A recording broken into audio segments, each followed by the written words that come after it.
Saat ini saya akan ke makam Raja-Raja Mataram, yang salah satunya adalah makam Sultan Hadiwijoyo.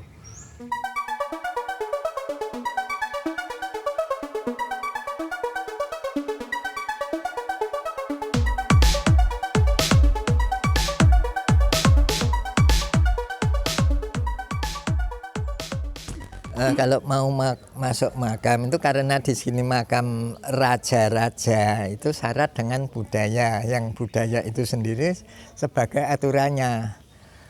Kalau kakung atau laki-laki itu harus pakai pakaian seperti saya ini. Kalau wanita harus pakai kemben. Kalau biasanya tamu nggak persiapan, nggak bawa perlengkapannya ya. Di sini menyediakan untuk disewakan. Saat ini saya akan masuk ke dalam lokasi makam Raja-Raja Mataram, yang salah satunya adalah Sultan Hadiwijoyo, bersama dengan Pak Moh Pajarno. dengan Pak Moh Pajarno. Namun di dalam saya tidak diizinkan untuk mengambil gambar ya, karena ini sudah menjadi aturan dan budaya di makam-makam Raja Mataram. Saat ini saya akan masuk ke dalam lokasi makam ya. Saya akan berziarah ke makam Raja-Raja Mataram.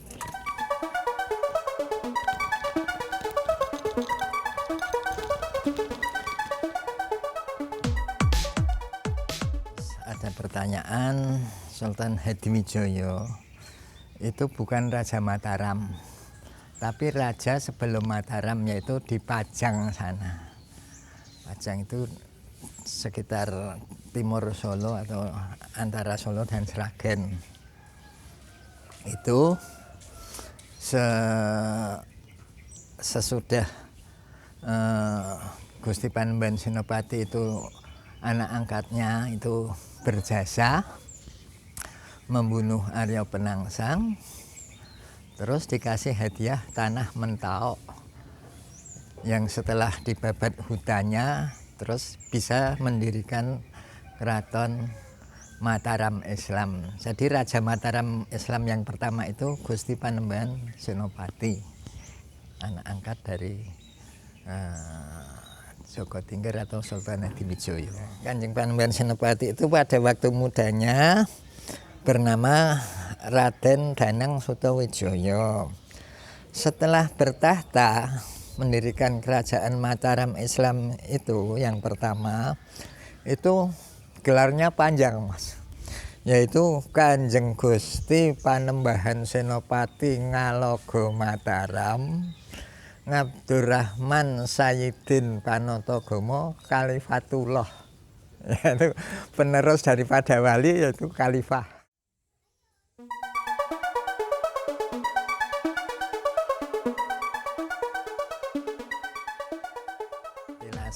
Atau bekas lokasi kerajaan Mataram Islam itu di dekat ya di sekitar area makam Hastorenggo yang sekarang sudah jadi perkampungan penduduk, namanya Kampung Dalem.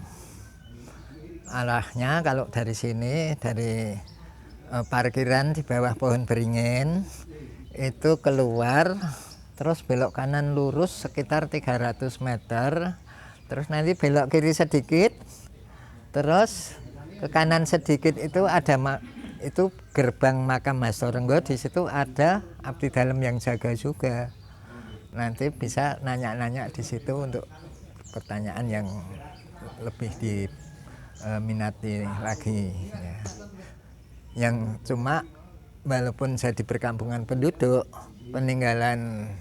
situs peninggalan sejarahnya masih ada, yaitu yang namanya Batu Gilang. Itu batu pesagi, itu dulunya tempat duduk raja atau singgasana raja. Di bawahnya lantai untuk duduk para rakyatnya sewaktu sowanan. Ada lagi batu gadang, itu mainan putra raja yang bernama Raden Ronggo. Ada lagi gentong tempat wudhu Ki Ageng Jurumartani atau Patih Mandoroko. Kalau bentengnya Beteng Cepuru yang paling dekat dengan keraton itu masih ada sedikit, sudah nggak utuh ya, tapi masih ada.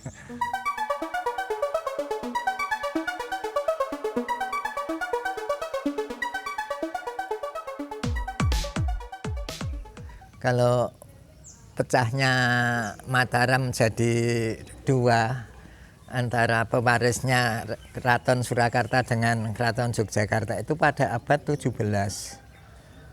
Itu pada perjanjian Giyanti oleh Belanda itu loh Mas. Itu kan sudah masuk era penjajahan Belanda ya. Politik Belanda pecah belah, nah itu Mataram dibagi dua antara Surakarta dan Yogyakarta. Cuma yang berdiri keraton duluan itu yang Surakarta dulu. Itu kan antara Jogja dan Solo itu kan kakak beradik. Yang di sana sudah bertahta yang ketiga, di sini barusan HB yang pertama.